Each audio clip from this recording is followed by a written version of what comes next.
Salutations mes chers frères et sœurs, je m'appelle Warikan. Je suis un ex-musulman d'Afghanistan. Je remercie les frères d'Amen TV, qui m'ont invité, pour que je partage mon témoignage, qui pourrait amener des changements de situation dans votre vie, pour que vous ne soyez plus confus comme je l'étais. En tant qu'enfant, j'ai grandi dans une famille musulmane et d'imams. Ma mère était très intéressée de me mettre dans une madrasa, qui est l'école de religion. J'ai commencé à lire le Coran à l'âge de 5 ans, et commencé la mémorisation quand j'étais adolescent. Lecture les jours, aller à la mosquée, où un imam nous enseignait, c'était très difficile pour moi de comprendre pourquoi c'était par la force. Tout était par la force. Parfois l'imam nous battait, parce que nous ne faisions pas bien la purification avec l'eau, de manière appropriée. Qui était d'aller à la montagne de glace, où nous devions briser la glace, et obtenir de l'eau de la glace pour la purification, avant de venir à la mosquée. Mais c'était l'objectif de ma mère, afin que je puisse devenir imam. Parce que tous mes proches sont des imams. J'ai grandi dans une famille d'imams, avec un historique d'imams. Cela ne me posait aucun problème. Courageusement en tant que musulman, je suis venu dans ce pays, vivant avec ma famille. En fidèle de l'islam, marié, j'ai 2 enfants. Et j'ai ma fille de 7 ans, et elle était très malade. À cette époque-là, cela m'a rapproché de plus en plus de la pratique de ma religion, en lisant beaucoup plus le Coran, le Saint-Coran, beaucoup plus de jeûnes, beaucoup plus de sacrifices. Et ma mère allait en Arabie Saoudite pour le Hajj. Chaque année. Elle y est allée 4 fois. Et la 5e fois de ce voyage, elle est décédée là-bas. Chaque fois qu'elle y allait, la première année et la seconde fois, alors que ma fille était malade, je demandais à ma mère de faire quelque chose, de prier pour ma fille.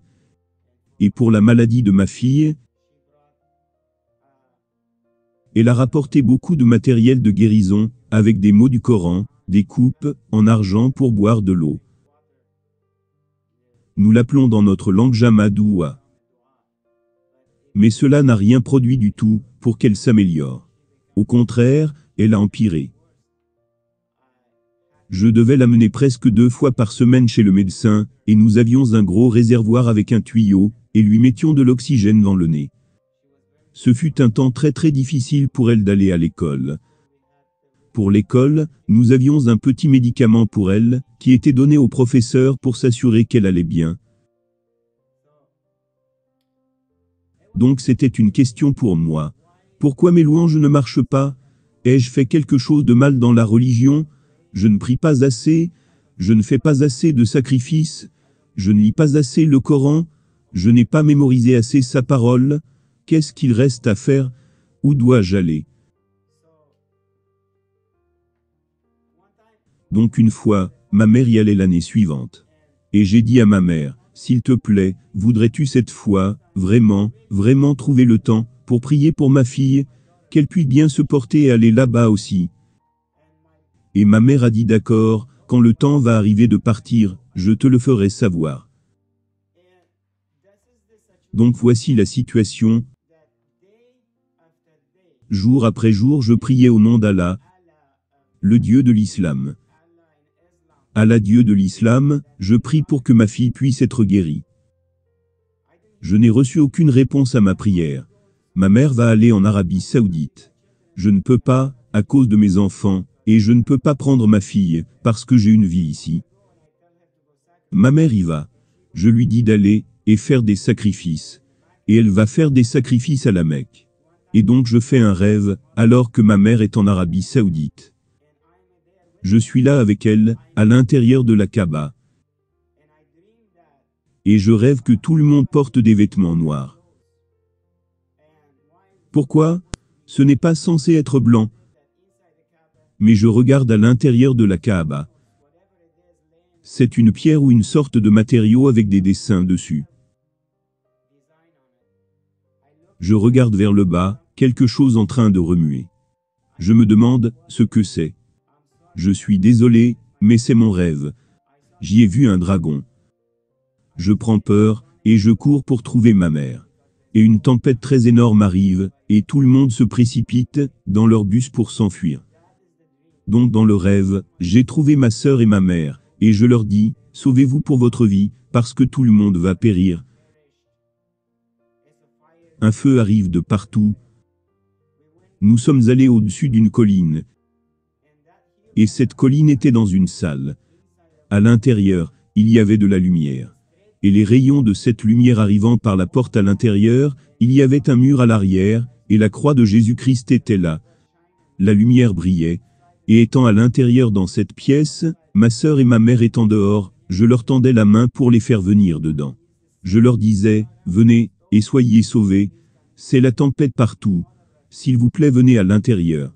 Ma mère a refusé, ce fut un très mauvais rêve pour moi. 2 jours plus tard, à 2 heures du matin, on a frappé à ma porte. À 2 heures du matin, mon petit frère est venu, et il a dit en arabe. Et j'ai dit, que se passe-t-il?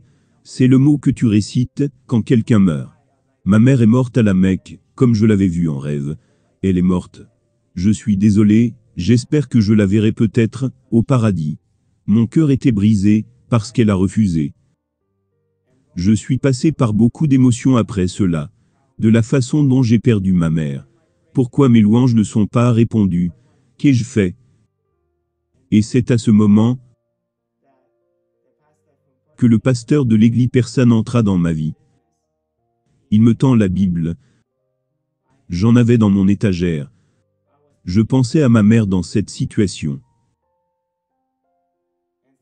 Et quelque chose me dit d'aller chercher ce livre, et de le lire. Je l'ai pris, et j'ai lu ce livre. Quand j'ai lu ce livre, il m'a paru vivant.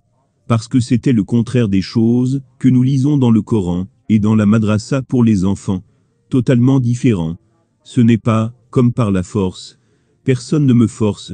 Je le prends sur ma poitrine. Je m'y suis accroché. Je l'ai déposé, et j'ai aussi déposé le Coran, tous les deux ensemble. Je tombe sur mon visage et je demande, ô Dieu, je ne sais plus, ce qui arrive à ma vie. J'ai perdu ma mère, ma fille est malade. Et j'ai tout fait, pour qu'elle puisse guérir. Et ma mère est maintenant morte. Que vais-je faire? Qu'en est-il de ma fille? Où va ma vie? Et de moi? Où est la vérité? Montre-moi la vérité. Ma main était sur la Bible, l'autre main était sur le Coran. Cette main est devenue chaude, et j'ai senti la même chose, quand j'ai mis l'autre main au-dessus de ma main. Alors je l'ai pris avec respect, et je l'ai lu jusqu'à 2 heures. Voilà donc ce qui s'est passé, c'est comme cela que je suis devenu, jour après jour, joyeux et encore plus joyeux. Ma fille a été guérie, et n'est plus tombée malade, et j'ai commencé à aller à l'église. Maintenant, je suis libre au nom de Jésus. Et je remercie Dieu d'être dans une nouvelle vie, et ma fille n'est plus jamais tombée malade, guérie, et je sers le Christ Jésus. C'est mon témoignage, et je prie que tous ceux qui vont entendre mon témoignage viennent à la rencontre de cette parole du Christ, qui change la vie. Frères et sœurs, merci pour avoir pris le temps d'écouter.